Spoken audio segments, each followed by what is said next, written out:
اعوذ باللہ من الشیطان اللعین الرجیم بسم اللہ الرحمن الرحیم رب اشرح لی صدری ویسر لی امری واحلل عقدۃ من لسانی یفقہوا قولی ان اللہ وملائکتہ یصلون علی النبی یا ایھا الذین آمنوا صلوا علیہ وسلموا تسلیما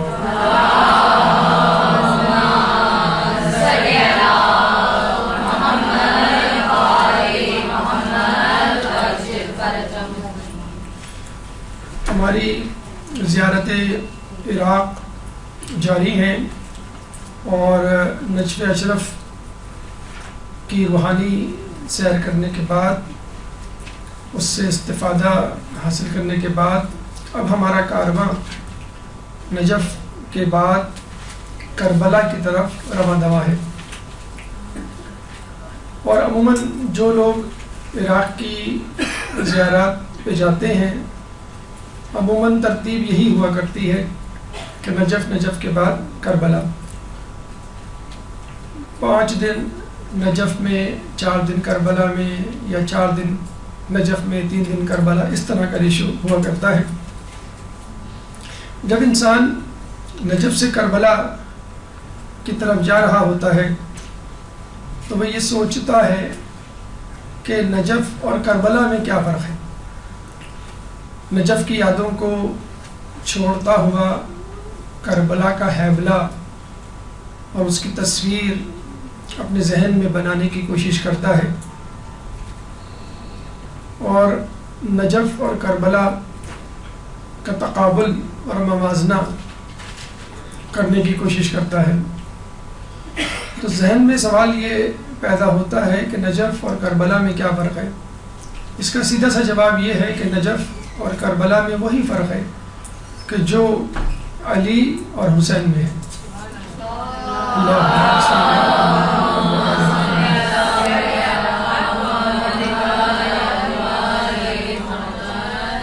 علی اور حسین میں کیا فرق ہے، اس فرق کو دیکھنے کے لیے ہمیں یہ دیکھنا ہوگا کہ خود علی اور رسول میں کیا فرق ہے۔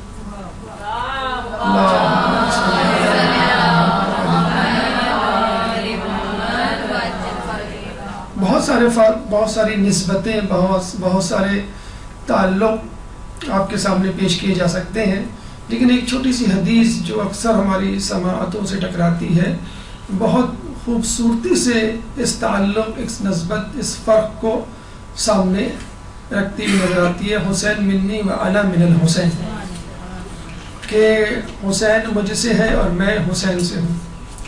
بس یہیں پہ اس بات کا فیصلہ ہو جاتا ہے کہ رسول اور حسین میں کیا نسبت ہے۔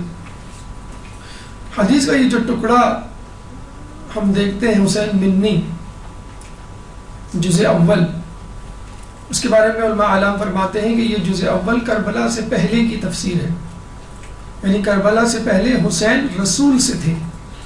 حسین کا تعارف، حسین کی شناخت رسول تھے، اور انا من الحسین یہ کربلا کے بعد کی بات ہے، یعنی رسول کے لیے حسین شناخت بن گئے۔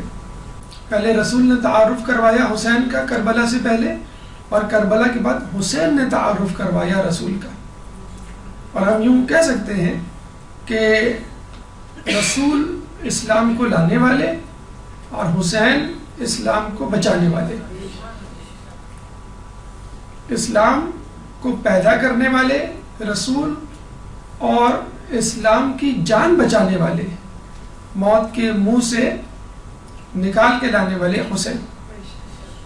اور یہی کچھ کرنے کے لیے کربلا کا رخ کیا تھا، اور اسی اسلام کو زندہ کرنے کے لیے اپنے گھر والوں اور اپنے جانثاروں کی قربانی دی تھی، اور ایسی قربانی کہ جس کو دنیا نے ابھی تک اپنے گلے سے لگا کے رکھا ہوا ہے۔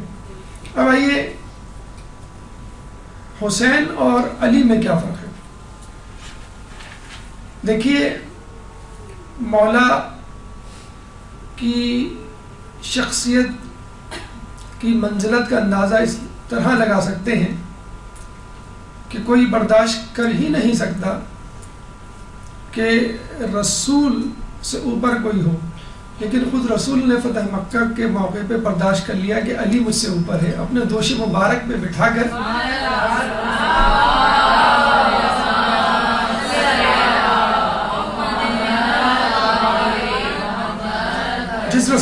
کہا گیا کہ اس کے سامنے اپنی آوازوں کو پست رکھو. اس رسول کے دوش مبارک پہ خود رسول کہہ رہا ہے کہ علی میرے دوش مبارک پہ کھڑے ہو کے ان بتوں کو توڑو. تو علی اور حسین میں یہ فرق ہے کہ علی نے کعبے میں چھپے بتوں کو توڑا اور حسین نے آستین میں چھپے ہوئے بتوں کو پاش پاش کیا. تو وہ منافقت اور وہ نفاق جس کو رسول اللہ نے نظر انداز کیا، وہ نفاق کھل کر علی کے سامنے آیا اور پوری دنیا کے سامنے اس کو تشت ازبام کرنے والے خود مولا حسین کی ذات. مولا کی ذات جتنی متنازع رہی ہے اتنی شاید پوری کائنات میں کسی کی ذات متنازع نہیں رہی. کیوں؟ کہ یہ عجیب ذات ہے کہ جس کو بیک وقت خدا بھی کہا گیا، کافر بھی کہا گیا. عجیب و غریب ذات. اور دونوں کو جو ہے دار اسلام سے خارج کر دیا گیا. بس اسی طرح کربلا کا واقعہ وہ واقعہ ہے کہ جس کو تاریخ میں متنازع ترین بنایا گیا ہے. کچھ لوگوں نے کہا کہ یہ 2 شہزادوں کی جنگ تھی، کچھ لوگوں نے کہا یہ سیاسی لڑائی تھی، ایک نورہ کشتی تھی، کسی نے کہا کہ یزید کی جوانی کی دیوانگی تھی، کسی نے کہا نعوذ باللہ حسین کی ناعاقبت اندیشی تھی.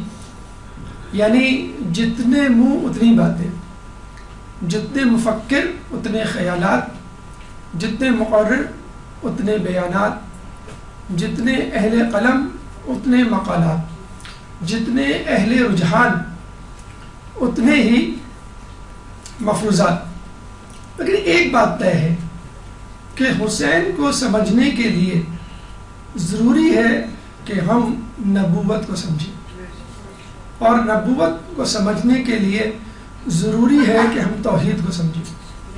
اگر یہ ترتیب اگر سمجھ میں آ جائے، یعنی امامت کو سمجھنے کے لیے نبوت کو سمجھنے کی ضرورت ہے اور نبوت کو سمجھنے کے لیے توحید کو سمجھنے کی ضرورت ہے، تو پھر حسین تو کیا، حسین کے دشمن بھی ہمیں سمجھ میں آ جائیں گے کہ حسین کہاں ہیں اور حسین کے دشمن کہاں ہیں.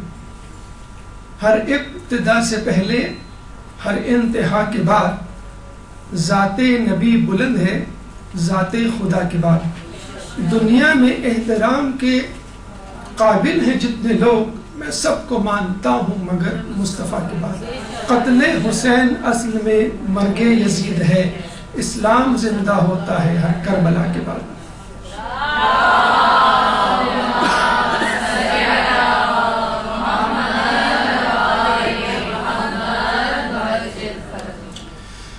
یہ واقعہ کہاں ہوا؟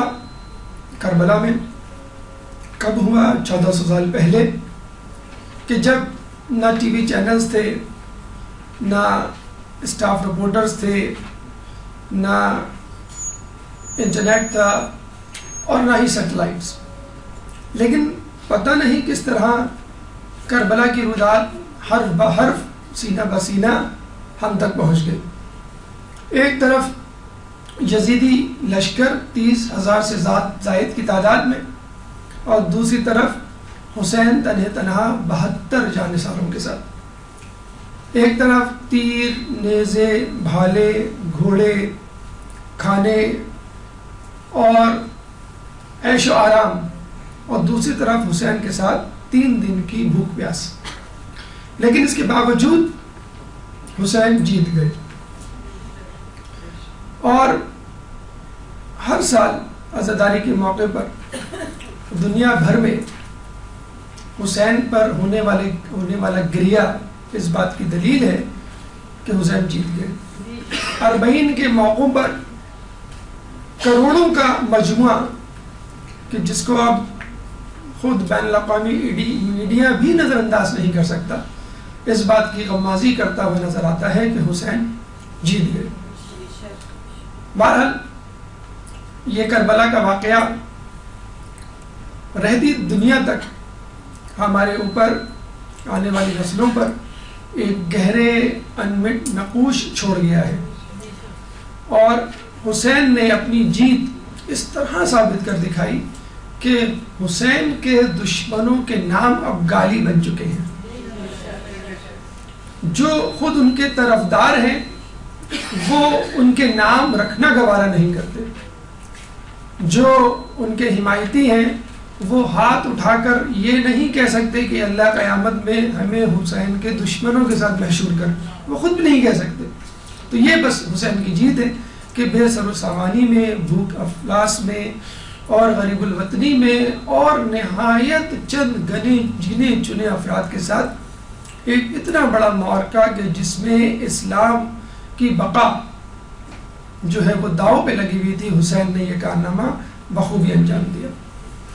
دیکھتے ہیں کہ یہ کربلا کہاں ہے، کس حال میں ہے، کن ادوار سے گزر کر ہم تک پہنچی. اس کربلا کو تیار کرنے میں کتنا وقت لگا اور اللہ تعالیٰ نے کن کن واقعات کے ذریعے حسین کو اشارے دیے کہ تمہیں ایک بہت بڑے معرکے کے لیے جانا ہے، اور کس طرح ولادت سے لے کے شہادت تک ہر موڑ پر حسین کے سامنے کربلا کا مقدمہ رکھا گیا. گویا حسین کو ٹریننگ دی جا رہی تھی، حسین کو تیاری کروائی جا رہی تھی کہ تم کربلا کے لیے پیدا ہوئے ہو اور کربلا کا معرکہ تمہارے لیے ہے. یہ کربلا شہر جو کہ ایک صوبہ ہے جس کا حصہ کربلا ہے، صوبے کا نام بھی کربلا اور شہر کا نام بھی کربلا. شہر کربلا دارالخلافہ ہے صوبہ کربلا کے، جو کہ شمال میں واقع ہے بغداد سے 100 کلومیٹر. یعنی اس کے جنوب میں نجف، شمال میں بغداد، مغرب میں صوبہ الانبار اور مشرق میں شام اور یمن. یہ وہ علاقہ ہے کہ جہاں درخت اور سنگریزے ناپید تھے، بس ایک بیاباں تھا جس کے ارد گرد دریا بہا کرتے تھے، جس میں ایک دریا فرات جس کا تذکرہ بہت زیادہ کیا جاتا ہے. کربلا کا نام کربلا کیوں پڑا؟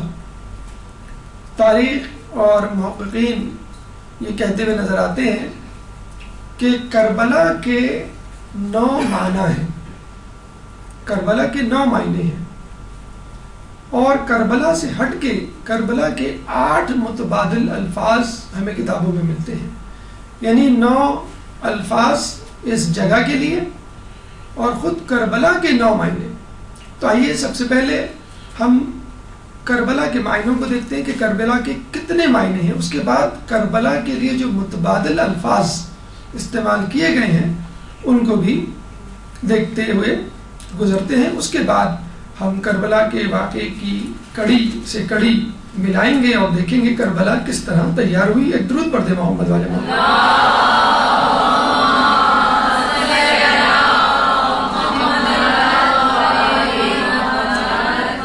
کربلا کا مشہور ترین نام کربلا ہی ہے، کیونکہ سب سے زیادہ مقبول، کتابوں میں نظر آنے والا، منبر سے بولا جانے والا، سماعتوں سے ٹکرانے والا. لیکن خود یہ کربلا کن الفاظ کا مجموعہ ہے، لفظ کیسے وجود میں آیا اور اس کے کیا معنی ہیں؟ تقریباً 8 یا 9 معنی ہمیں ملتے ہیں کربلا کے. کربلا کربلا سے نکلا ہے، یعنی الف کی بجائے ہے، اور اس کا مطلب ہوتا ہے سست پڑ جانا. اچھا، یہ ایک عجیب بات ہے، چاہے ہم کربلا کے معنوں کو ذہن میں رکھیں یا کربلا کے متبادل الفاظ اپنے سامنے رکھیں، ہر لفظ، ہر معنی کی کڑی کربلا کے واقعے کی طرف اشارہ کرتی ہوئی نظر آتی ہے. چاہے لوگوں نے اپنے طور پہ تاریخی حوالے سے اس کا نام یہ رکھا ہو، لیکن کسی نہ کسی طرح ہم دیکھتے ہیں کربلا کا لفظ، کربلا کے معنی، کربلا کے متبادل الفاظ کربلا کے واقعے کی طرف نشاندہی کرتے ہیں. کیسے؟ مثلا کربلا کے بارے میں کہا جاتا ہے یہ کربلا، یعنی ہے آگے ہم لگا دیں الف کی بجائے، تو یہ کربلا سے نکلا ہے. اس کا مطلب ہے سست پڑ جانا. اور محققین یہ کہتے ہیں کہ جب امام حسین یہاں آئے تو ان کے قدم سست پڑ گئے، ان کی سواریوں کے قدم سست پڑ گئے اور وہ تیزی ختم ہو گئی. گویا دریائے فرات نے حسین کے قدموں پر ایک زنجیر ڈال دی ہو کہ مجھے اجازت دیجئے کہ میں آپ کو سیراب کر سکوں، مجھے اجازت دیجئے کہ میں آپ کی کچھ خدمت کر سکوں. اور ہم دیکھتے ہیں کہ جب مولا نے بنو اسد کے قبیلے کے لوگوں کو بلایا اور ان سے دریافت کیا، انہوں نے مختلف نام لیے. کسی نے کہا کہ یہ نینوا ہے، کسی نے کہا یہ غادریہ ہے، کسی نے کہا یہ شط الفراد ہے. اور جب بات کربلا پہ آ کے رکی، کسی کی زبان سے نکلا یہ کربلا ہے، تو حسین نے کہا یہ وہی جگہ ہے کہ جہاں ہمارے گلے کٹیں گے، جہاں ہمارے لاشیں پامال کیے جائیں گے، جہاں ہم قتل ہوں گے، اور جہاں ہمیں اسلام کے لیے قربانی دینی ہے، بس یہیں پہ خیموں کو گاڑ دو. تو لفظ کربلا سب سے زیادہ مشہور و معروف نام، اور یہ حسین کے قافلے کے رک جانے کا، سست پڑ جانے کا سبب بنا، اس لیے اس کو کربلا کہتے ہیں. کچھ لوگ کہتے ہیں کربلا لفظ کربل سے نکلا ہے، جس کا مطلب ہے چھاٹی کرنا. ویسے تو چھاٹی کرنے یا تمیز کرنے کے معنی اس لیے ہیں کہ یہاں پر سنگریزے نہیں ہوا کرتے تھے، یہاں پہ درخت نہیں ہوا کرتے تھے. آپ مٹی کو چھانے تو ہم دیکھیں گے کہ مٹی جو ہے نیچے چلی جاتی ہے اور سنگریزے موٹے پتھر اوپر رہ جاتے ہیں. تو موٹے پتھر کربلا سے پہلے رک جاتے ہیں اور صرف مٹی یا زمین نظر آتی ہے ہمیں کربلا میں، اس لیے اس جگہ کو کربل بھی کہا جاتا ہے. اور ہم یوں کہہ سکتے ہیں کہ کربل میں منافقوں کی اور مومنین کی چھاٹی ہو گئی، یعنی منافقین دور رہ گئے جنہوں نے بلایا تھا، جنہوں نے ساتھ دینے سے انکار کر دیا، اور جو مومنین تھے یا حقیقی جانثار تھے وہ حسین کے ساتھ آ گئے. تو کربلا ایک آزمائش تھی کہ جس نے کھرے اور کھوٹے کی پہچان کروا دی. کچھ جگہوں پہ کہا گیا ہے کہ کربلا کرب اور ایلا سے مرکب ہے. کرب کا مطلب ہوتا ہے حرم، اور ایلا کہتے ہیں خدا. بنی اسرائیل، اسرا یعنی بندہ، ایل یعنی خدا. اسرائیل خدا کا بندہ، یعقوب علیہ السلام کا ایک لقب، اسرائیل کا بندہ، اور پھر انہی کی نسل سے لوگوں کو بنی اسرائیل کہا جاتا ہے.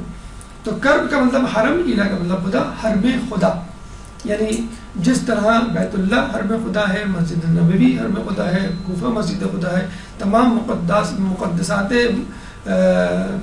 مقامات مقدسہ جن کی نسبت اللہ سے ہے یا اللہ کے نیک بندوں سے ہے، وہ بالواسطہ یا بلا واسطہ حرم خدا ہی کہلائیں گے. اور یہاں اس کو حرم خدا کہنا اس لیے بھی ضروری ہے کہ حسین نے اس کربلا کے میدان میں دین اسلام کی حرمت کو بچایا، دین اسلام کی حرمت کو پامال ہونے سے بچایا. کچھ محققین کا یہ کہنا ہے کہ یہ کربلا کار اور بالا کا مرکب ہے اور فارسی سے لیا گیا ہے.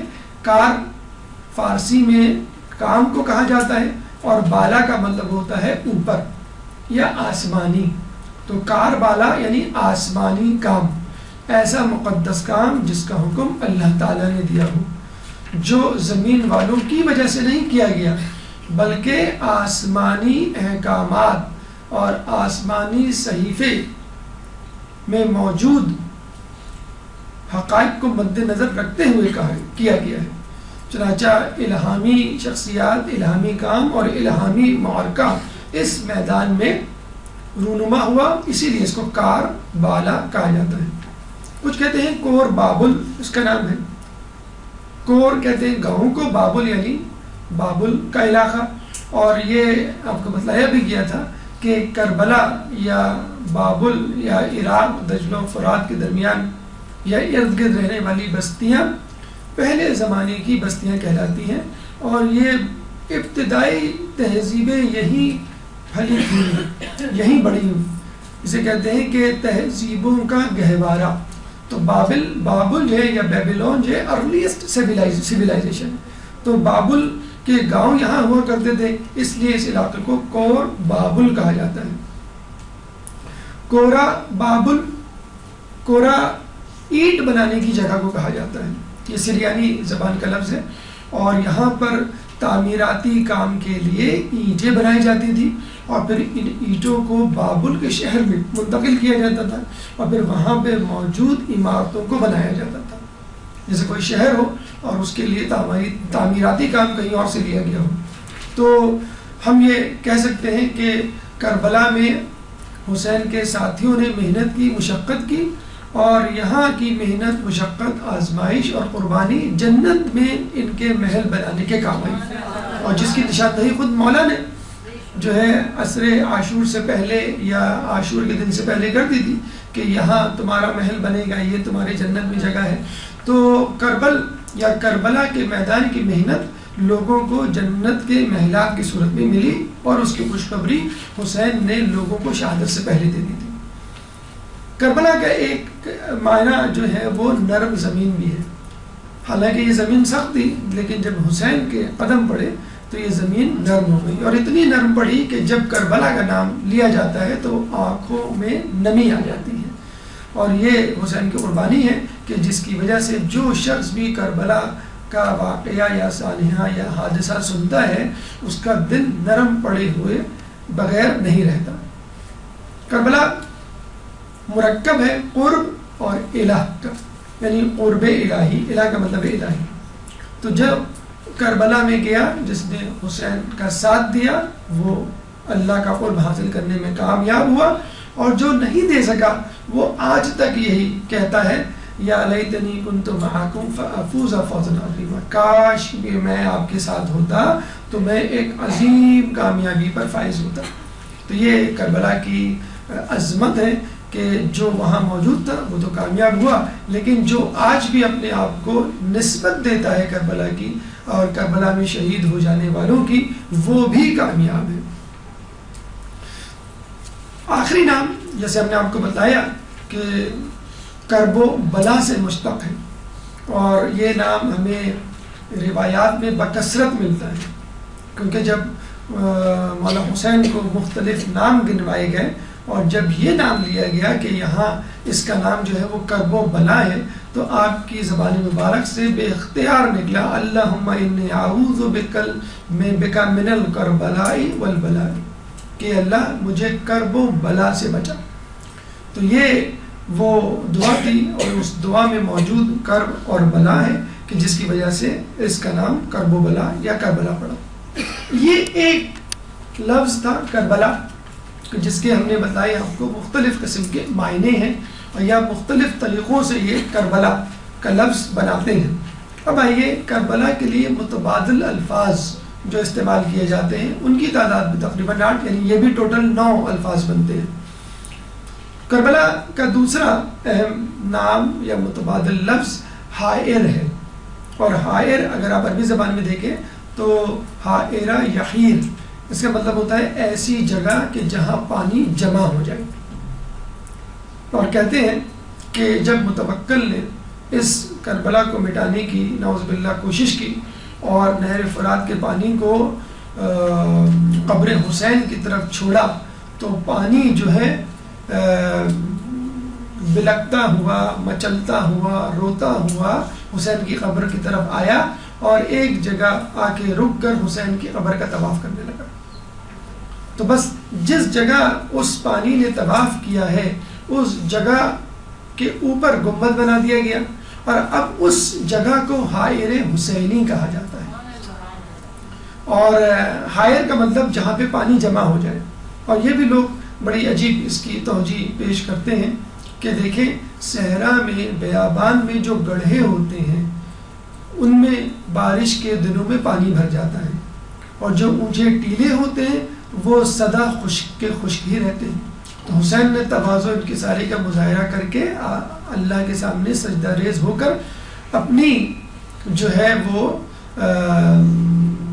تواضع انکساری کا مظاہرہ کیا، اور حسین کے دشمنوں نے تکبر کا مظاہرہ کیا. وہ پہاڑ اور ٹیلے بن کے تن کے کھڑے ہو گئے تو وہ اللہ کی رحمت سے سرفراز نہیں ہوئے. حسین اور ان کے چاہنے والے اللہ تعالیٰ کی رحمت سے سرفراز ہوئے. تو حائر وہ جگہ جہاں پہ پانی جمع ہو جائے.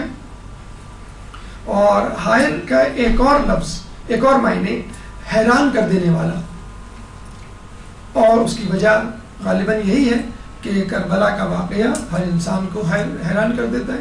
کربلا سے منسوب معجزات جو کربلا کے واقعے کے بعد اور اس کے بعد آج تک ہو رہے ہیں، ہر سننے والے کو حیران کر دیتے ہیں کہ یہ کیسی عجیب جگہ ہے.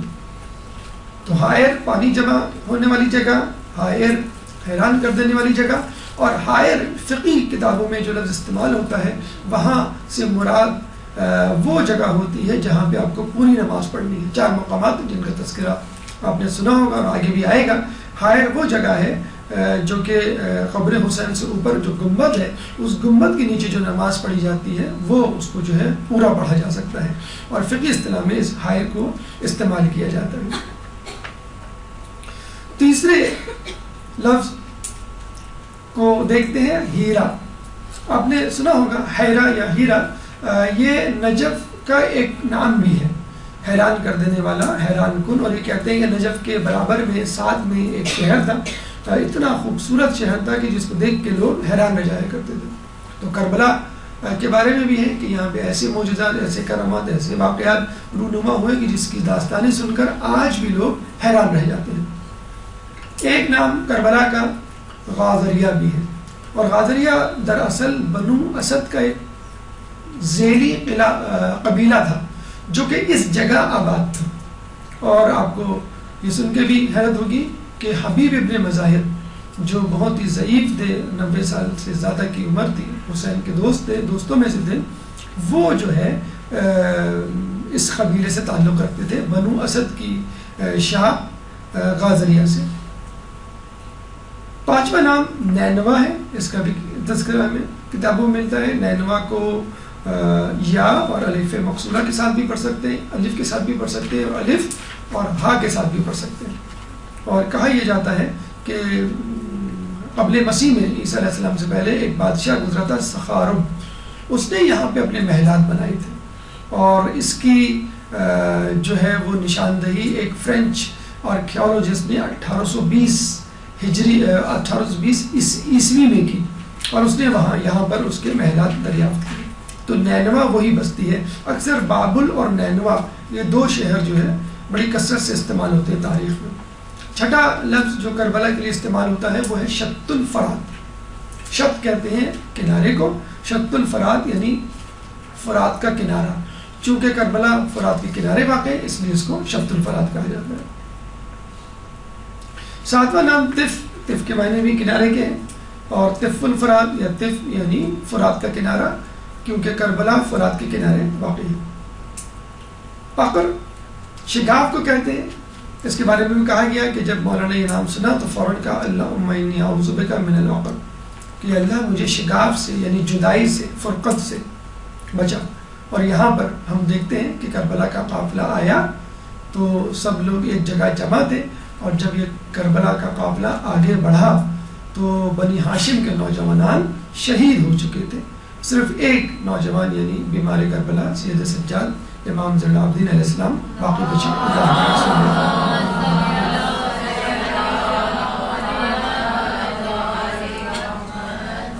نوا نام اتفاق سے اس میں نو آتا ہے یا نوا آتا ہے، نواویس، اور نواویس اس کو اس لیے کہتے ہیں کہ یہاں پر ایک مسیحی قبرستان تھا کربلا کے برابر میں، اور اب وہ قبرستان براز علی نامی گاؤں کی طرف ہے، اس لیے سریانی زبان کا یہ لفظ ہے، اس لیے اس کو نواویس بھی کہا جاتا ہے۔ یہ 9 الفاظ ہیں جو کربلا کے متبادل الفاظ کے طور پر استعمال ہوتے ہیں۔ خود کربلا کے بھی آپ نے دیکھ لیے 9 سے زیادہ معنی ہیں، لیکن سب سے زیادہ جو مشہور و معروف نام ہے وہ کربلا ہے۔ اور آپ نے یہ بھی درک کر لیا کہ ہر لفظ اور ہر معنی میں کوئی نہ کوئی ایسی بات پوشیدہ ہے، ایک خفیہ اشارہ موجود ہے جو کربلا کے اصل مقصد یا کربلا کے اصل پیغام کی طرف ہماری نشاندہی کرتا ہے۔ اب آئیے مرحلہ سویم کی طرف، اور ہم واقع کربلا کی طرف چلتے ہیں، جس میں ہم دیکھتے ہیں کہ اللہ تعالیٰ نے حسین کو کربلا کے لیے کیسے تیار کیا، کیونکہ جب تک ہمیں شخصیت کی معرفت نہیں ہوگی تو جس جگہ وہ شخصیت مدفون ہوگی، موجود ہوگی، اس سے موجود کوئی چیز پہنچی ہوگی، اس کی معرفت نہیں ہو سکتی۔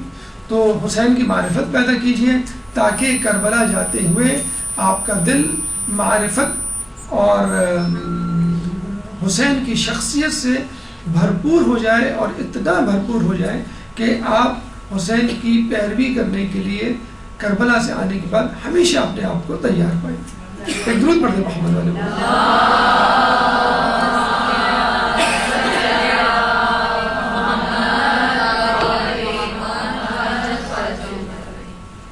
کربلا کی تاریخ کو ہم دو حصوں میں تقسیم کر سکتے ہیں، قبل از کربلا اور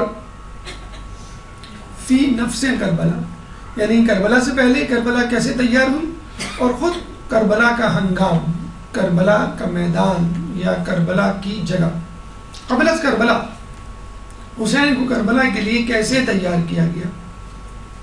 یہ عجیب بات ہے کہ ولادت پہ خوشی منائی جاتی ہے، دنیا میں کوئی شخص ایسا نہیں کہ جس کی ولادت پر غم منایا جائے اور جس کی ولادت پہ گریہ کیا جائے، لیکن حسین کی ولادت واحد ولادت ہے کہ جس پہ رسول اللہ مسکرانے کے بعد فوراً گریہ کرتے ہوئے نظر آئے، اور جب وجہ پوچھی تو انہوں نے کربلا کی نوید سنائی کہ یہ وہ جگہ ہوگی کہ جہاں میرے نواسے کو، جہاں میرے بیٹے کو شہید کیا جائے گا جو 3 دن کا بھوکا پیاسا ہو گئے۔ تو جس کی ولادت پر گریہ کرنا جائز ہو خود رسول کا، تو اس کی شہادت پر گریہ کرنا کیوں نہیں جائز ہوگا غیر معصوم کا؟ کہتے ہیں کہ شکم مادر میں امام حسین 6 مہینے رہے، اور اس طرح کی 2 اور شخصیت کا ہمیں تذکرہ ملتا ہے کہ جو ماں کے پیٹ میں 6 مہینے رہے، جس میں ایک عیسیٰ علیہ السلام اور ایک یحییٰ علیہ السلام کی شخصیت ملتی ہے۔ اور سورہ احقاف آیت نمبر 15 میں اللہ فرماتا ہے وَوَصَّيْنَا الْإِنسَانَ بِوَالِدَيْهِ إِحْسَانًا، اور ہم نے انسان کو اپنے والدین کے ساتھ احسان کرنے کی وصیت کی۔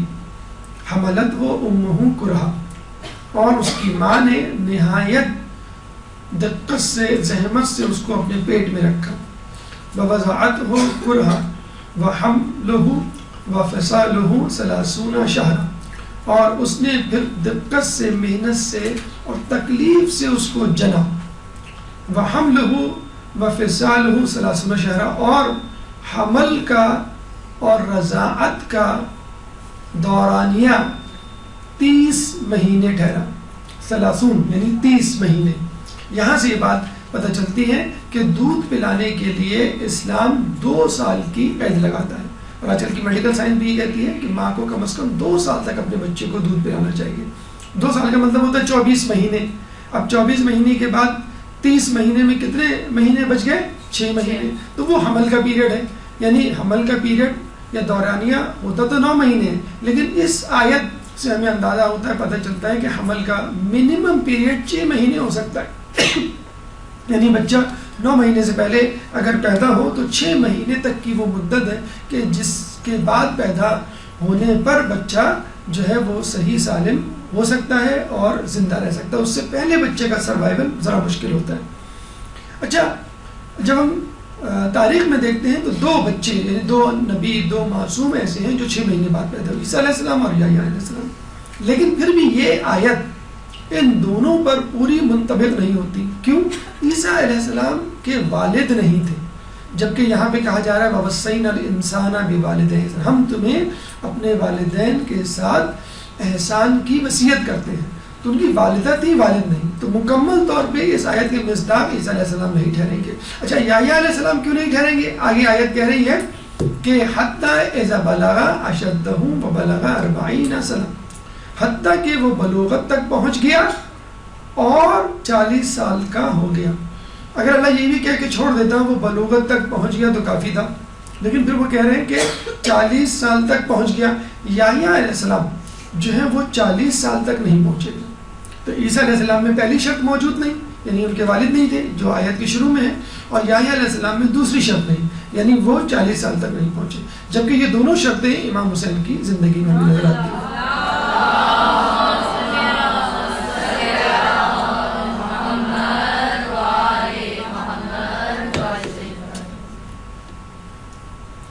تاریخ کربلا ہمیں معلوم ہوا کہ جب مولا حسین کی ولادت ہوئی تو رسول اللہ نے گریہ کیا، اور جب ولادت پہ رسول گریہ کر سکتے ہیں تو حسین کی شہادت پہ رسول کے ماننے والے کو نہیں گریہ کر سکتے۔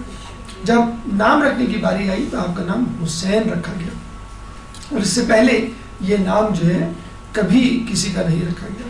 اور عجیب یہ نام یکتا ہے کہ تمام معصومین کے نام لیجئے، تمام انبیاء کے نام لیجئے، کسی کا نام لے کے فوراً رونا نہیں آتا۔ یہ نام ایسا ہے کہ جس کا نام زبان پر آتے ہی آنکھوں میں نمی اور دل میں ایک نرمی سی پیدا ہو جاتی ہے۔ حتیٰ کہ جن لوگوں کو آپ کی معرفت بھی نہیں تھی، جن لوگوں نے آپ کا نام کبھی بھی نہیں سنا، مثلا انبیاء کے بعد حسین کو پیدا ہونا تھا، یحییٰ علیہ السلام ہمیں ملتے ہیں، نوح علیہ السلام ہمیں ملتے ہیں، آدم علیہ السلام ہمیں ملتے ہیں، کہ جب ابھی اس کا تذکرہ انشاءاللہ اگلی نشست میں کریں گے، جب ان انبیاء کے سامنے حسین کا نام لیا گیا تو بے اختیار ان کی آنکھوں سے آنسو چھلک پڑے، اور بے اختیار ان لوگوں نے پوچھا کہ یہ حسین کون ہے. تو یہ وہ عجیب نام ہے کہ جس کو سنتے ہی ہر انسان کتنا ہی شقی القلب کیوں نہ ہو، اس کا دل جو ہے وہ نرم پڑ جاتا ہے. حسین کی جب رضاعت کی باری آئی تو روایتوں میں ملتا ہے کہ حسین کو دودھ پلانے کے لیے رسول اللہ نے اپنی انگشت شہادت کا استعمال کیا اور اپنی انگلی مبارک کو چسایا کرتے تھے، اور حسین اسی سے جو ہے وہ دودھ پیا کرتے تھے. گویا رسول بتلا رہے ہیں کہ آج میں تمہاری زبان کو سیراب کر رہا ہوں، کل تمہیں علی اکبر کی زبان کو سیراب کر رہا ہوں.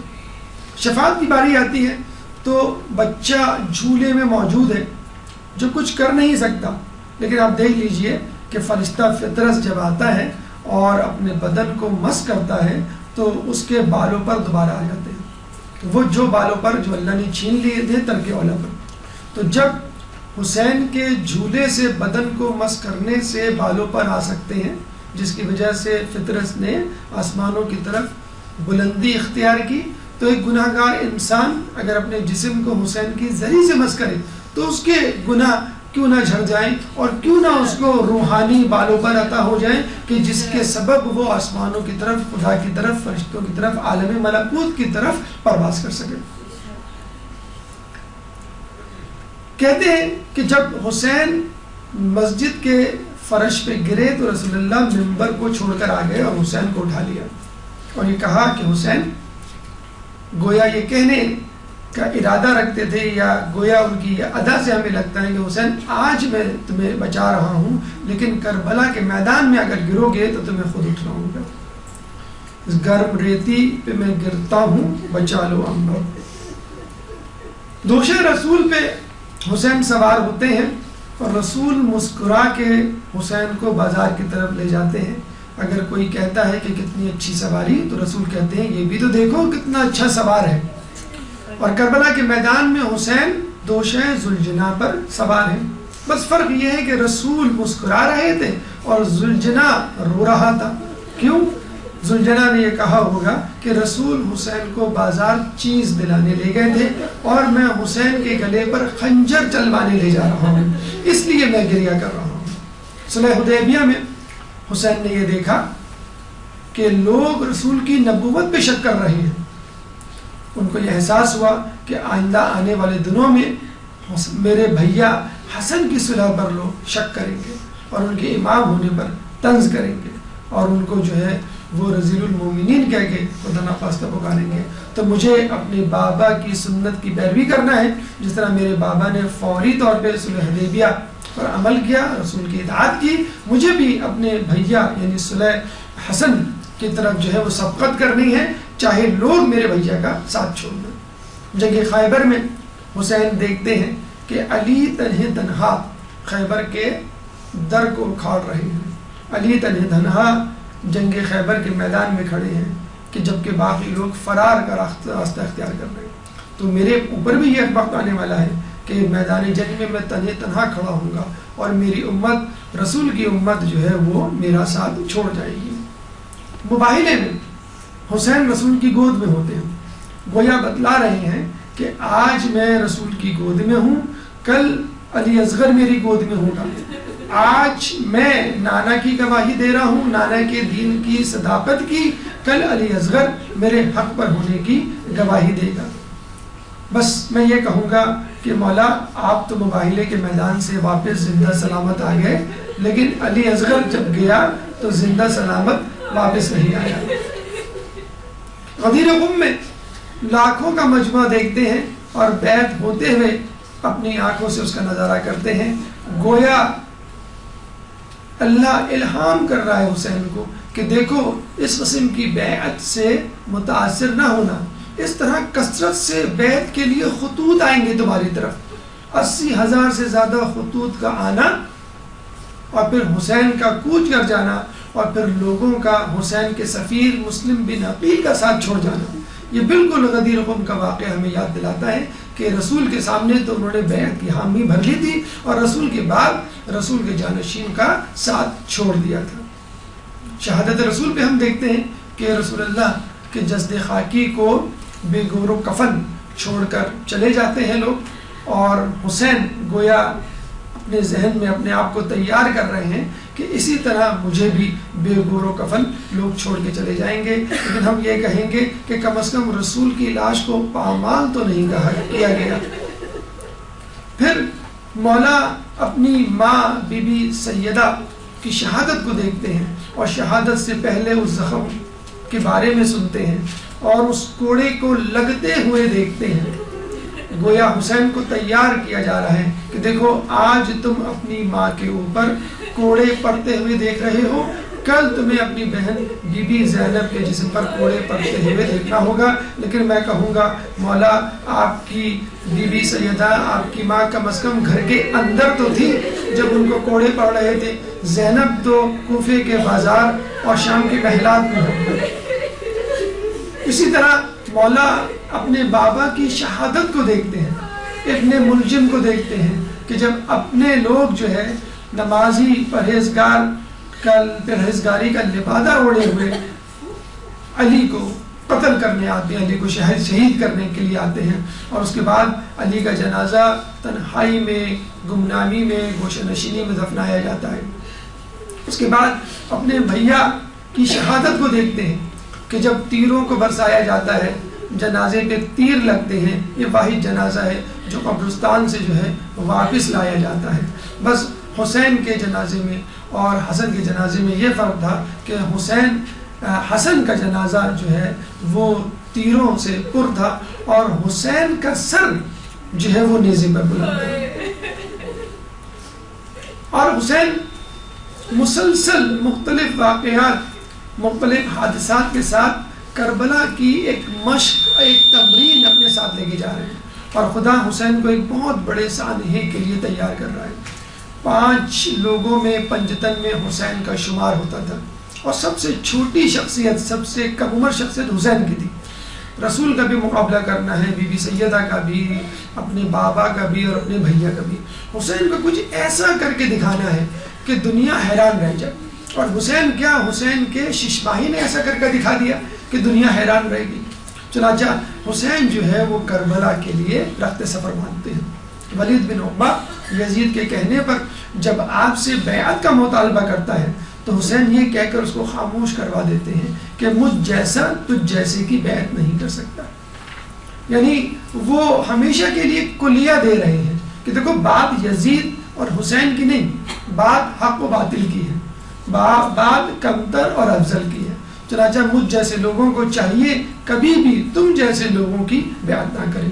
جب حسین نے یہ دیکھ لیا کہ یہ لوگ مجھے قتل کرنے کے در پر ہیں اور میرے قتل ہونے پر مدینے کا امن، مدینے کا سکون اور مدینے کا تقدس پامال ہو سکتا ہے، چنانچہ حسین نے جو ہے اپنے بہترین، اپنے سب سے مقدس شہر جس میں آپ کا بچپن گزرا، جو آپ کے نانا کا شہر، جو دنیا کے اہم ترین شہروں میں شمار ہوتا ہے، اس شہر کو چھوڑنا گوارا کر لیا۔ سلام نانا کے روزے، سلام ماں کے مزار۔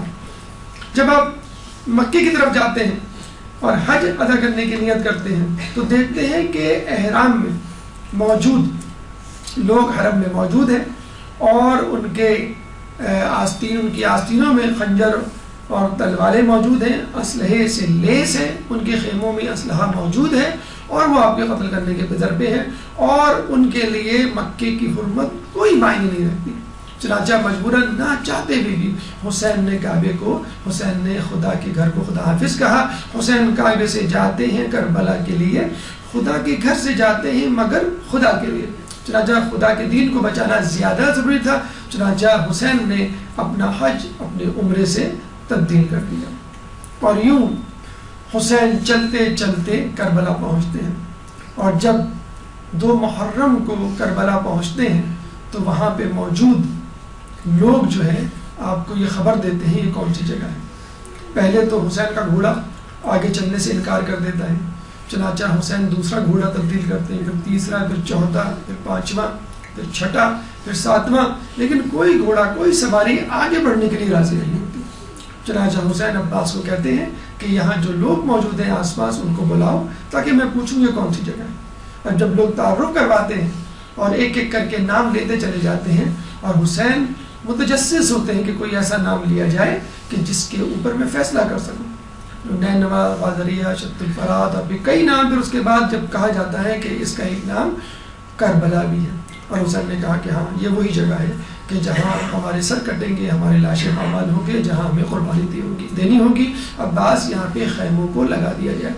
چنانچہ خیموں کو لگا دیا گیا، اور پھر جو ہے آمد فوج اشقیہ شروع ہوئی 3 محرم کو۔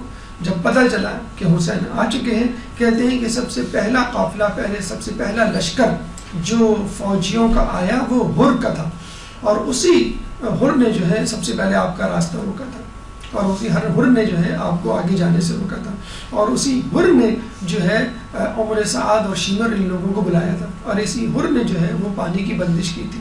اتنے بڑے بڑے گناہ تھے ہر کے، لیکن ہم دیکھتے ہیں کہ پھر یہی ہر جو ہے وہ آزادی کی علامت بن گیا، یہی ہر جو ہے گناہ گاروں کے لیے ایک امید کی کرن بن گیا، اور یہی ہر جو ہے کہ وہ شخص کہلایا کہ جس کو حسین نے اپنی ماں کا رومال پیش کیا۔ اتنی بڑی سعادت ہر کو ملی، اتنے بڑے بڑے گناہوں کے باوجود، فقط توبہ کی بنیاد پر 5 محرم کو جو ہے فرات پر قبضہ ہو گیا، اور لوگوں نے جو ہے وہ فرات کو چاروں طرف سے گھیر لیا۔ 7 محرم کو پانی بند کر دیا گیا، اور یہ بھی کہا جاتا ہے کہ جس میٹنگ میں پانی بند کیا گیا، اس میٹنگ میں، اس اجلاس میں ہر موجود تھا۔ چنانچہ یہ تکلیف دہ فیصلہ کرنا پڑا، اور یہ ضروری تھا تاکہ لوگوں کو ایک خوف پیدا ہو جائے کہ ہم بھوکے پیاسے رہیں گے تو ہم ہلاک ہو جائیں گے، تو شاید نعوذ باللہ حسین کے ساتھی بغاوت کر دیں اور حسین جو ہے ہمارے سامنے گھٹنے ٹیکنے پر مجبور ہو جائیں۔ پھر 9 محرم کو ہم دیکھتے ہیں کہ فوج اشقیہ جو ہے وہ حسین کی فوج کو، حسین کے لوگوں کو، نہتے جانثاروں کو چاروں طرف سے گھیر لیتی ہے۔ شب عاشور آتی ہے، اور حسین جو ہے وہ اپنا آخری اجلاس بلاتے ہیں، چراغوں کو گل کر دیا جاتا ہے، اور حسین اپنے تمام لوگوں کو اجازت دیتے ہیں کہ اگر تم چاہو تو اب بھی واپس چلے جاؤ، میں اپنی بیعت کا قلاوہ جو ہے وہ تمہاری گردنوں سے واپس لیتا ہوں، اور اندھیرا اس لیے کر دیتے ہیں کہ لوگ شرمندہ نہ ہوں حسین سے، اور اپنے سر چھپا کے، اپنے چہرے چھپا کے، بغیر کسی شناخت کے اس کربلا سے واپس چلے جائیں۔ لیکن سلام ہو حسین کے ساتھیوں کو کہ انہوں نے حسین کا مان رکھا، اور حسین کو یہ کہنا پڑا کہ مجھے جیسے ساتھی ملے ویسے ساتھی تو میرے نانا کو بھی نہیں ملے، اور تمام کے تمام لوگ اپنی جگہ پہ کھڑے رہے، اور پائے استقامت کو جو ہے وہ اس میں لغزش نہ آنے دی۔ روز عاشور شروع ہوا، اور صبح سے لے کے عاشور کی عصر تک جو ایک کے بعد ایک اپنی جان دینے کے لیے، قربانی دینے کے لیے جاتا رہا۔ کبھی عباس نے اپنے بازو کٹوائے، کبھی جو ہے وہ علی محمد نے، کبھی جو ہے علی اکبر نے برچی کھائی، کبھی جو ہے قاسم کا لاشا پامال ہوا، اور پھر علی اصغر کا گلا چھدا۔ اس کے بعد حسین نے اپنی قربانی دی، اور عصر کے وقت جو ہے یہ کربلا تمام ہوئی۔ شام غریبہ میں لوگوں نے دیکھا کہ فوج اشقیہ نے خیموں کو آگ لگائی، اور بیویاں خیموں سے ایسے نکلی جیسے کہ تسبیح کے دانے گر کے نکلتے ہیں۔ بی بی زینب کی چادر چھلی، سکینہ کے گوشوارے چھینے گئے، اور اسیران کربلا کو بغیر محمل کے اونٹوں پہ سوار کیا گیا۔ کربلا کے بعد کوفے کے بازاروں کو اور شام کے محلوں سے جو ہے ان کو گزارا گیا، اور کوشش کی گئی کہ کسی طرح ان کی توہین کی جائے، لیکن دنیا نے دیکھا کہ توہین حسین کی نہیں، توہین حسین کے دشمنوں کی ہے۔ پھر 1 سال بعد 8 ربیع الاول کو یہ قافلہ واپس مدینے پہنچا، لیکن اب اس قافلے میں نہ قاسم تھے، نہ عباس تھے، نہ علی محمد تھے، اور نہ ہی علی اصغر تھے، اور نہ ہی میر کارواں امام حسین۔ کربلا ہوئی تمام سیعلمون الذین ظلموا ایہم منقلبون ینقلبون. باری الہ ہماری حدیث عبادت کو اپنی بارگاہ میں قبول فرما. باری الہ کربلا کے شہیدوں پر اپنی رحمت نازل فرما.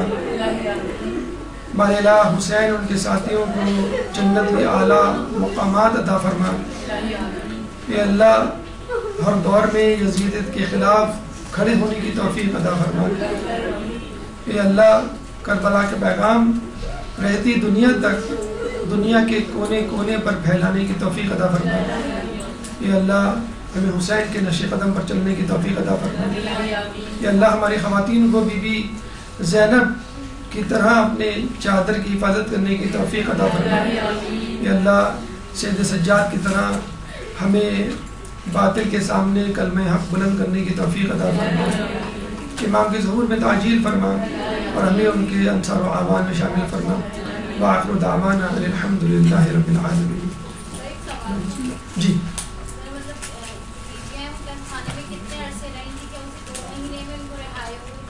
دیکھیے ایک روایت تو یہ ملتی ہے کہ وہ 40 دن بعد یعنی 40 کے دن وہ کربلا واپس آ چکی تھی.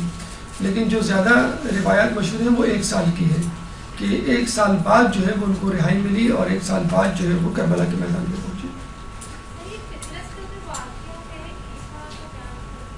فطرت اصل میں جیسے ہم کہتے ہیں انبیاء کے حوالے سے ترک اولا یعنی بہترین کام کو یا بہتر کام کو چھوڑ دینا اور کمتر کام کو اپنا لینا.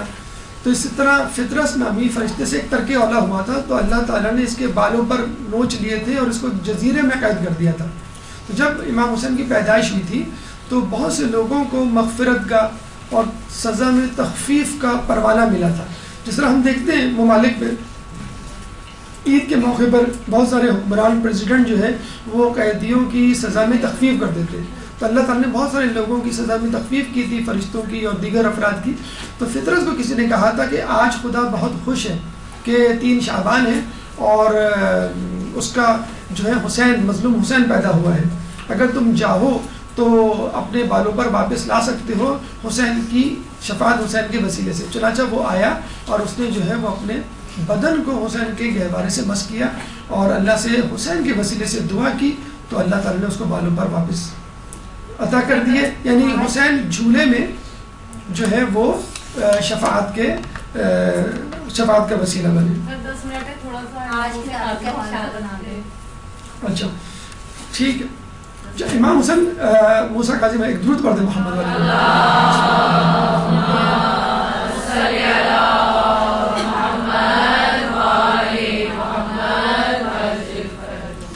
امام موسیٰ کاظم علیہ السلام کے حوالے سے جس طرح آپ کو معلوم ہے کہ ہمارے ہر معصوم کی شخصیت ایک یکتا و یگانہ ہے اور ہمارے ہر معصوم کو ظلم و ستم کا نشانہ بننا پڑا کیونکہ ہر دور میں ہر حکمران کو یہ خوف تھا کہ یہ اہل بیت کا لیڈر رہنما اور یہ امام جس کو کہتے ہیں یہ کہیں میری خلافت پر قبضہ نہ کر لے. حالانکہ وہ تو کائنات کے امام تھے, وہ خلافت کو لے کے کیا کرتے؟ خلافت تو خود سے موجود ہے, اب لوگ خلیفہ نہ مانیں تو ایک الگ بات ہے. چنانچہ خود جو ہے وہ ہارون رشید کو بھی اس بات کی فکر تھی کہ کسی طرح میں ان کو جو ہے اپنی راہ سے ہٹاؤں. چنانچہ اس نے جو ہے وہ موسیٰ سے ہارون رشید نے آپ کو فقط ایک مرتبہ نہیں کئی مرتبہ جو ہے وہ گرفتار کیا تھا. کچھ جگہوں پہ 3 مرتبہ, کچھ جگہوں پہ 2 مرتبہ آیا. ہارون رشید کے بارے میں مشہور تھا کہ یہ انتہائی سنگدل انسان تھا اور اہل بیت میں اور اہل بیت کے چاہنے والوں پر ہمیشہ ظلم کیا کرتا تھا. اور نہ صرف یہ کہ خود بھی ظلم کیا کرتا تھا بلکہ اپنے ساتھیوں کو مجبور کرتا تھا کہ تم بھی میرے ساتھ ظلم میں شریک ہو تاکہ وہ اکیلا نہ سمجھا جائے. تو خود امام موسیٰ کاظم علیہ السلام کے قتل سے پہلے, ان کی شہادت سے پہلے, وہ خود کئی سادات اور اہل بیت کے گھرانوں کے چشم و چراغ کا جو ہے وہ قاتل بنا تھا. ویسے تو تاریخ میں اس کو بڑا علم دوست کہا جاتا ہے کہ بڑا علم دوست تھا اور یہ علماء کی محفلیں جماتا تھا اور لوگوں کو جو ہے علمی مباحث میں مجبور کرتا تھا اور علم کا بڑا دل دادا تھا. حالانکہ اس نے اپنے محل میں علماء کو رکھا ہی اسی لیے تھا تاکہ وہ اپنی مرضی کے فتوے جمع کر سکے. قاضی ابو یوسف ایک عالم دین تھے جن کے بارے میں کہا جاتا ہے کہ اس زمانے کے سب سے بڑے عالم، لیکن ان کو استعمال کر کے کئی فتوے ایسے ہیں جو اس نے اپنی مرضی کے دلوائے.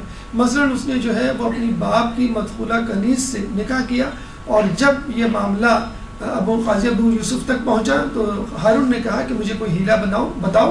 تو انہوں نے کہا کہ کنیز کی گواہی کی کوئی اہمیت نہیں.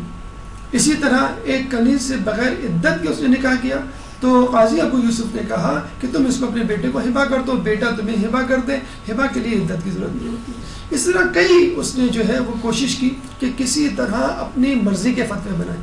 اچھا، اب یہ خود بھی کوشش کرتا تھا، کچھ علماء سے سیکھ کر امام کو یا امام کے چاہنے والوں کو نیچے دکھلانے کی کوشش. تو ایک دفعہ یہ گیا مسجد نبوی، تو مسجد نبوی میں قبر رسول کے سامنے کھڑے ہو کے رونا دھونا اس نے شروع کر دیا، اور کہنے لگا کہ یا ابن العم، یعنی کیونکہ وہ جناب عباس بنو عباس جو تھے وہ جناب عباس کی نسل سے تھے، رسول اللہ کے چچا تھے وہ. تو اسی وقت امام موسیٰ کاظم علیہ السلام بھی وہاں کھڑے ہوئے تھے. تو انہوں نے فوراً جو ہے وہ پکار کے کہا یا ابتا، یعنی یا اے میرے والد، کیونکہ آپ کا رشتہ جو ہے وہ زیادہ قریب تھا بنسبت ہارون کے. اور ہارون نے ایک دفعہ یہ کہا بھی تھا کہ یہ بات مجھے سمجھ میں نہیں آتی کہ آپ جو ہے وہ کس طرح سے بی بی سے یا بی بی سیدہ کے وسیلے سے جو ہے وہ رسول اللہ کے بیٹے ٹھہرے. تو آپ نے فوراً جو ہے آیت مباہلہ کا جو ہے وہ ریفرنس دیا، حوالہ دیا کہ ابناءنا و ابناءکم، کہ تم اپنے بیٹے لوگوں کو لاؤ، ہم اپنے بیٹوں کو. تو رسول اللہ کے جب بیٹے ہی نہیں تھے تو یہ آیت ہی غلط ہو گئی، اور اگر آیت صحیح تھی تو ان کو کہنا چاہیے تھا رسول اللہ کو چونکہ میرے بیٹے نہیں ہیں اس لیے میں اپنے بیٹے نہیں لا رہا، اور باقی جو نفس ہے اور جو بیٹی ہے یا عورتیں ہیں وہ ان کو میں لا رہا ہوں. لیکن رسول اللہ اپنے بیٹوں کو لے کے گئے. اور جہاں تک یہ بات ہے کہ بچوں کو لے کے چلے گئے دو بطور بیٹے، تو آپ اور لوگوں کو بھی لے کے جا سکتے تھے، کسی اور کو اپنا بیٹا بنا کے، لیکن اپنے بیٹوں کے لیے فقط حسن حسین کا انہوں نے انتخاب کیا. اور پھر امام نے یہ بھی کہا کہ جس طرح عیسیٰ علیہ السلام بوسیلہ مریم ابراہیم علیہ السلام کی ذریت سے ٹھہری، ان کا باپ تو نہیں تھا کوئی عیسیٰ علیہ السلام کا، اسی طرح خود ہم جو ہے اپنی جدہ اپنی ماں کے وسیلے سے رسول اللہ کی اولاد ٹھہرے اور ان کے بیٹی ٹھہرائے. اچھا، اب جب اس نے یہ دیکھا کہ مجھے پہ در پہ شکست ہو رہی ہے اور امام کا علم جو ہے وہ اس کے سامنے کوئی نہیں ٹھہر پاتا، تو اس نے جو ہے لوگوں کو تلاش کرنا شروع کیا کہ میں کس طرح جو ہے وہ لوگوں کو تلاش کروں اور کس طرح جو ہے وہ امام کو اپنے راستے سے ہٹاؤں. یہ ایک نفسیاتی مرض تھا جو ہر خلیفہ کو، بچائے وہ بنو عباس کا ہو بنو امیہ کا، اس کو یہ مرض لگا ہوا ہوتا تھا کہ یہ جو اہل بیت ہیں، اہل بیت کے جو رہنما ہیں، بزرگ ہیں یعنی ائمہ، یہ ہمارے خلاف سازشیں کر رہے ہیں. حالانکہ ہمیں کسی امام کے خلاف نہیں ملا، بارے میں نہیں ملا کہ انہوں نے ان کے خلاف سازشیں کی ہوں.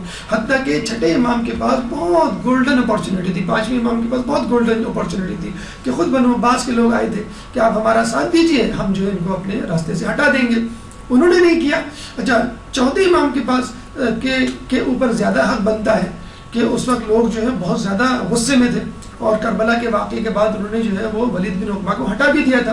پھر جو ہے مختار صفی نے بھی جو ہے کامیابی سے کم از کم اپنے علاقے تک، کم از کم کربلا کے قاتلین تک بدلہ تو لے لیا تھا، ووٹ کھڑے ہوتے. لیکن ہم دیکھتے ہیں کسی بھی امام نے کس قسم کی جو ہے وہ اقدام یا حکمت عملی اختیار نہیں کی. ہاں، اس وقت خلافت کے بار کو اپنے دوش پہ رکھا کہ جب لوگوں نے خود آگے بیعت کی. یعنی مولا علی نے کیوں خلافت کو جو ہے وہ قبول کیا؟ کیونکہ لوگوں نے آگے خود مولا کو خلیفہ بنایا. تو نبی یا امام جو ہے زبردستی اپنے آپ کو نہیں منواتا، وہ کہہ دیتا وما علینا الا البلاغ، کہ ہمارا کام ہے پہنچا دینا، منوانا نہیں. چنانچہ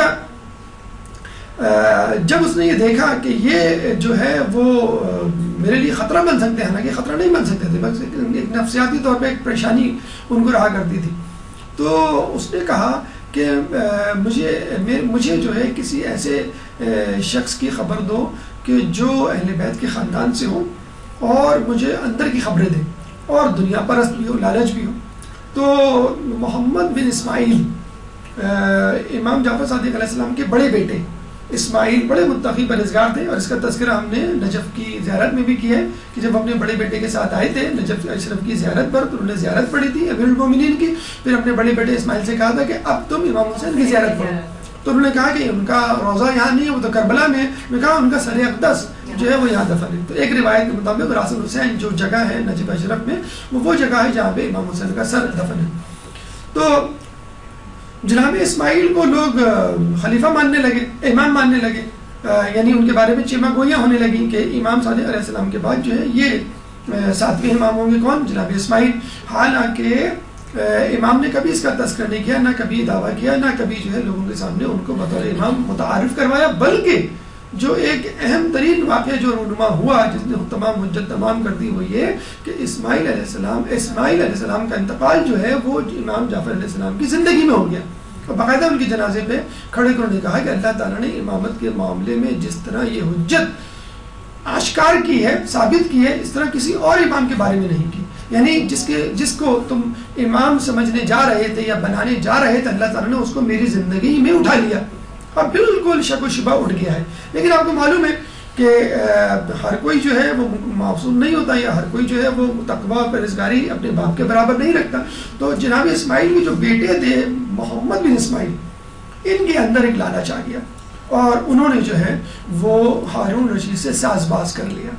ہارون رشید نے جب یہ کہا کہ اہل بیت میں کسی فرد کو مجھ سے ملاؤ تاکہ میں جو ہوں اس کو اپنی طرف کر سکوں اور امام موسیٰ کاظم کے حال احوال پوچھوا سکوں اور ان کے لیے کوئی جواز پیدا کر سکوں ان کے قتل کا، ان کے قید کا۔ چنانچہ محمد بن اسماعیل تک جب بات پہنچی، کسی نے کہا کہ بھئی محمد بن اسماعیل تمہیں جو ہارون رشید نے یاد کیا، تو محمد بن اسماعیل ان سے ملنے کے لیے تیار ہو گئے۔ اب محمد بن اسماعیل جو ہے امام موسیٰ کاظم علیہ السلام کے پاس آئے تو امام موسیٰ کاظم علیہ السلام نے ان کو 400 درہم دیے، پھر کہا کہ ایک اور تھیلی لاؤ، پھر دینے کے بعد کہا ایک اور تھیلی لاؤ، یعنی 3 تھیلیاں دی، اس کے بعد دینار الگ سے دیے۔ اور جب وہ دے چکے، اچھا لوگ بزستور دیکھ بھی رہے ہیں اور کہہ بھی رہے ہیں کہ امام آپ کو معلوم ہے کہ یہ آپ کا دوست نہیں دشمن ہے، آپ پھر بھی نواز رہے۔ تو محمد بن اسماعیل نے جاتے ہوئے کہا کہ میں جو ہوں ہارون رشید کے پاس جا رہا ہوں، اس نے مجھے بلایا ہے، آپ کوئی نصیحت کریں گے مجھے سفر پہ جانے سے پہلے؟ تو امام نے کہا کہ دیکھو اپنے ہاتھوں، میرے خون سے اپنے ہاتھوں کو رنگین نہیں کرنا، میرے بچوں کو یتیم نہیں کرنا۔ انہوں نے کہا کہ یہ آپ کیسی بات کر رہے ہیں، میں ایسا نہیں کروں گا۔ اور پھر جاتے ہوئے امام نے کہا کہ یہ میرے خون سے اپنے ہاتھوں کو رنگین کرے گا، لیکن اس کے باوجود امام کے سمجھانے کے باوجود وہ چلا گیا۔ لوگوں نے کہا کہ یا امام آپ کو جب معلوم تھا کہ یہ آپ کا قاتل بنے گا آپ پھر بھی اس کو نواز رہے۔ یہ بالکل ایسے ہی ہے کہ جیسے مولا کے سامنے عبد الرحمن ابن ملجم آیا تو اس نے تلوار دی تحفے میں، تو امام نے کہا کہ تم یہ تلوار دے دے گا تو قتل کس سے کرے گا؟ انہوں نے کہا اگر آپ سمجھتے ہیں کہ میں آپ کا قاتل ہوں گا تو آپ مجھے ابھی قتل کر دیں۔ تو امام علی نے کیا کہا کہ مجرم کو جرم کرنے سے پہلے کیسے سزا دے دوں؟ یہ ہے انصاف، یہ ہے عدل۔ تو محمد بن اسماعیل چلا گیا اور ہارون رشید سے جا کر مل گیا، اور ہارون رشید سے پہلی ملاقات میں کیا کہا کہ مجھے حیرانگی ہوتی ہے کہ اس ملک میں 2 خلیفہ کیسے؟ ہارون رشید نے کہا کیا مطلب؟ کہنے لگا آپ بھی خلیفہ ہیں وہ بھی خلیفہ ہیں، آپ کے پاس بھی بیت المال ہے ان کے پاس بھی بیت المال ہے، آپ کے پاس بھی جزیہ ٹیکس آتا ہے ان کے پاس بھی خمس صدقات آتے ہیں۔ تو پھر ہارون رشید نے مسکرا کے کہا ہاں تم صحیح کہتے ہو، ایک نیام میں 2 تلواریں نہیں ہوتی، اور اس نے لوگوں کے سامنے گواہی بھی پیش کر دی کہ دیکھو ان کا جو بھتیجا کہہ رہا ہے کہ امام جو ہے میرے خلاف سازشیں کر رہے ہیں۔ تو ہارون رشید نے فوراً کہا کہ 2 لاکھ درہم دیے جائیں، 2 لاکھ دینار دیے جائیں اسی وقت، اور یہ کہہ کر ہارون رشید جو ہے وہ چلا گیا، اس کے پیچھے پیچھے جو ہے غلام گیا کہ میں 2 لاکھ درہم لے کر آؤں۔ اسی وقت محمد بن اسماعیل کو پیچش لگے، پیچش کی بیماری ہوئی، اور اتنی سخت بیماری کہ اس کی ساری اتڑیاں باہر آ گئی، اور کہتے ہیں کہ یہ آخری سانس لے رہا تھا کہ جب غلام ہارون رشید کا درم و دینار کی تھیلی لے کر آیا تو اس کے منہ سے یہی نکلا اب کیا فائدہ، اب تو میرا آخری وقت ہو گیا۔